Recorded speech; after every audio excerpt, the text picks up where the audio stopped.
Skyrock pour les militaires. Des nouvelles du groupe aéronaval qui, dans l'océan Indien, poursuit ses patrouilles opérationnelles au service de la sécurité maritime régionale, notamment aux opérations européennes Atalanta et Aspides, appuyées par les missions de surveillance maritime conduites par l'Atlantique 2, déployées à Djibouti. Et puis, toujours dans la région, avec une belle prise pour les bâtiments français qui ont contribué à la lutte contre les trafics illicites en procédant à plusieurs interceptions de boutres suspects sans pavillon. Ces 2 dernières semaines, plus de 5 tonnes de stupéfiants ont ainsi été saisies.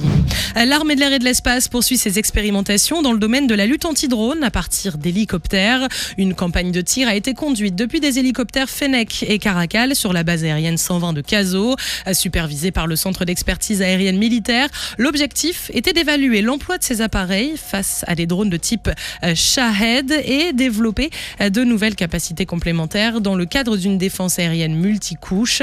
À bord du Caracal, les équipages ont notamment testé l'utilisation d'une mitrailleuse lourde M3M de 12,7 mm associée à une caméra thermique permettant la neutralisation de 2 drones cibles. De son côté, le Fennec a expérimenté l'emploi combiné de sa nouvelle caméra optronique Traca et de son canon de 20 mm.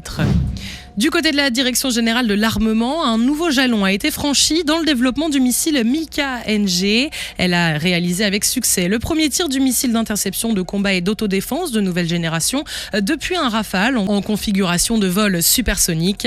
Réalisé sur le site Méditerranée de la DGA et ses missiles, ce tir a été conduit avec le soutien de MBDA, Dassault Aviation et de l'armée de l'air et de l'espace. Cette expérimentation avait notamment pour objectif d'évaluer les performances de l'autodirecteur infrarouge du missile dans des conditions particulièrement exigeantes. En effet, lors d'un vol à vitesse supérieure à Mach 1, l'augmentation de la température autour du missile rend plus complexe la détection de la cible par les capteurs infrarouges. Ce missile équipera à terme les Rafales de l'armée de l'air et de l'espace de la Marine nationale pour renouveler les capacités d'interception, de combat aérien et d'autoprotection face aux nouvelles menaces. Et un retour sur les commémorations du débarquement allié de juin 1944. Plusieurs vétérans américains de la Seconde Guerre mondiale ont été accueillis en France. À leur arrivée sur l'aéroport de Deauville-Saint-Gatien en Normandie, ces anciens combattants ont été accueillis par Alice Ruffo, ministre déléguée auprès de la ministre des Armées et des Anciens combattants. Cette cérémonie rappelle le lien historique qui unit la France et les États-Unis, alors que les 2 pays célèbrent également cette année le 250e anniversaire de l'indépendance américaine. Plusieurs vétérans se sont vus remettre la Légion d'honneur, la plus haute distinction française, en reconnaissance de leurs engagements pour la libération de la France. La présence de jeunes élèves normands lors de l'accueil des vétérans a également rappelé l'importance de la transmission de cette mémoire aux nouvelles générations, alors que les derniers témoins directs de la Seconde Guerre mondiale disparaissent progressivement.